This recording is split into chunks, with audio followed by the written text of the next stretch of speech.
ایک مرتبہ کیا ہوا کہ ایک شکاری نے کنڈی میں گوشت کی بوٹی لگا کر دریا میں پھینکی۔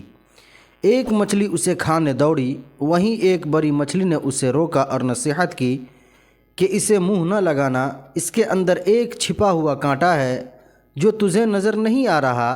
بوٹی کھاتے ہی وہ کانٹا تیرے حلق میں چبھ جائے گا، جو 1000 کوششوں کے بعد بھی نہیں نکلے گا۔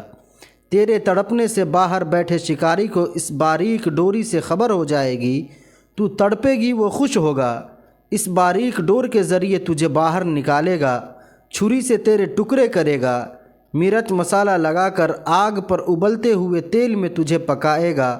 10 انگلیوں والے انسان 32 دانتوں سے چبا چبا کر تجھے کھائیں گے، یہ تیرا انجام ہوگا۔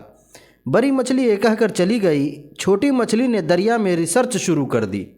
نہ شکاری، نہ آگ، نہ کھولتا تیل، نہ مرچ مسالہ، نہ 10 انگلیوں اور 32 دانتوں والے انسان، کچھ بھی نہیں تھا۔ چھوٹی مچھلی کہنے لگی، یہ بڑی مچھلی، ان پڑھ جاہل، پتھر کے زمانے کی باتیں کرنے والی، کوئی حقیقت نہیں اس کی باتوں میں نے خود ریسرچ کی ہے، اس کی بتائی ہوئی کسی بھی بات میں بھی سچائی نہیں ہے۔ میرا ذاتی مشاہدہ ہے، وہ ایسے ہی سنی سنائی نام نہاد غیب کی باتوں پر یقین کیے بیٹھی ہے۔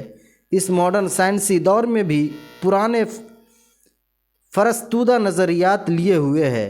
چنانچہ اس نے اپنے ذاتی مشاہدے کی بنیاد پر بوٹی کو منہ میں ڈالا، کانٹا چبھا، مچھلی تڑپی، شکاری نے ڈور کو کھینچ کر باہر نکالا۔ آگے بڑی مچھلی کے بتائے ہوئے سارے حالات سامنے آ گئے۔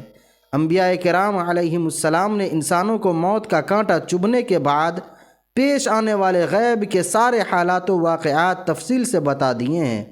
بڑی مچھلی کی طرح کے عقل مند انسانوں نے انبیاء کرام کی باتوں کو مان کر زندگی گزارنی شروع کر دی۔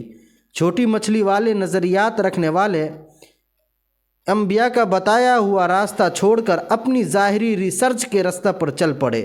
موت کا کانٹا چبھنے کے بعد سارے حالات سامنے آ جائیں گے۔ مچھلی پانی سے نکلی، واپس نہ گئی۔